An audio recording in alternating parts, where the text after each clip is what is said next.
बकरी ईदच्या पार्श्वभूमीवर मुंबईमध्ये सध्या पोलिसांचा मोठा बंदोबस्त वाढवण्यात आलाय। बकरा कुर्बानीवरून मुंबईतील काही सोसायट्यांमध्ये तणाव सुद्धा झाला होता। मीरा रोड नंतर घाटकोपर गोरेगावमध्ये वाद झाला होता आणि त्या पार्श्वभूमीवर खबरदारी म्हणून पोलिसांनी बंदोबस्त वाढवला।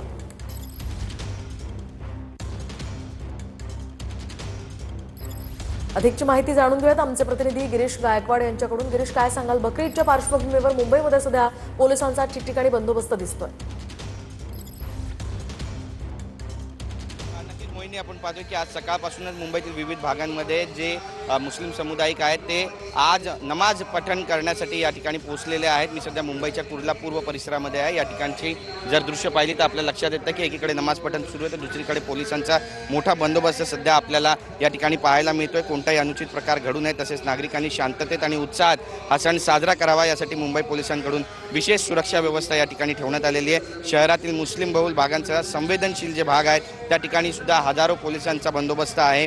दंगल नियंत्रण पथक तैनात करण्यात आलेलं आहे। वाहतूक पोलीस आणि QRT पथक सुद्धा या ठिकाणी तैनात करण्यात आल्याचं पाहायला मिळतं आहे। तसेच ड्रोन आणि CCTVच्या माध्यमातून या संपूर्ण परिसरामध्ये लक्ष सुद्धा ठेवलं जात आहे। मोहम्मद अली रोड असू द्या, भेंडी बाजार असू द्या, कुर्ला, बँड्रा, मालाड, गोवंडी आणि धारावी सारख्या अतिसंवेदनशील भागामध्ये सुद्धा पोलिसांचा मोठा बंदोबस्त जो आहे तो आज ठेवण्यात आला। आपण पाहिलं की घाटकोपर आणि मीरा रोडमध्ये बकरा कुर्बानीवरून वाद झाला होता आणि यानंतर संपूर्ण मुंबईमध्ये आज पोलिसांचा मोठा बंदोबस्त तैनात आहे आणि पोलिसांच्या बंदोबस्तात आता नमाज पठणाला या ठिकाणी आपण पाहतोय की सुरुवात झालेली आहे आणि ठिकठिकाणी पोलिसांचा बंदोबस्त आज दिवसभर राहील अशी माहिती सुद्धा मिळते।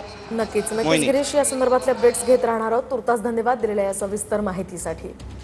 आपण पाहतोय मीरा रोड नंतर घाटकोपर आणि गोरेगावमध्ये सुद्धा वाद झाला होता आणि त्या पार्श्वभूमीवर पोलिसांनी ही खबरदारी घेतली आहे।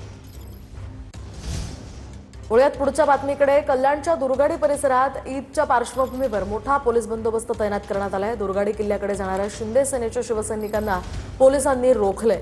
दुर्गाडी किल्ला परिसरामध्ये शिंदेच्या शिवसेनेनं ठिय्या मांडलाय तर 300हून अधिक पोलीस बंदोबस्तात या ठिकाणी सध्या दिसतात। नाही, हे माझ्या माहितीप्रमाणे ह्याच्यामध्ये कुठलाही राजकीय पक्षाचं आंदोलन नाही। हे जे आहे हे फार पूर्वीपासून आंदोलन करण्यात येतं। सगळ्या हिंदू संघटना जेवढ्या आहेत त्याच्यातून हे आंदोलन करण्यात येतं आणि त्याप्रमाणे दरवर्षीप्रमाणे हे आंदोलन होणार आणि बकरी ईद इथे शांततेत पार पडेल असा आम्हाला विश्वास आहे। आपण सध्याची ही दृश्य त्या ठिकाणची थेट पाहतोय। कल्याणच्या दुर्गाडी परिसरात सध्या मोठ्या संख्येनं हे आंदोलक जमलेले आहेत। शिंदेच्या शिवसेनेचे काही कार्यकर्ते बॅरिकेटिंगवर सुद्धा चढले होते आणि आता या ठिकाणी मोठ्या संख्येनं हे कार्यकर्ते जमलेले पाहायला मिळतात।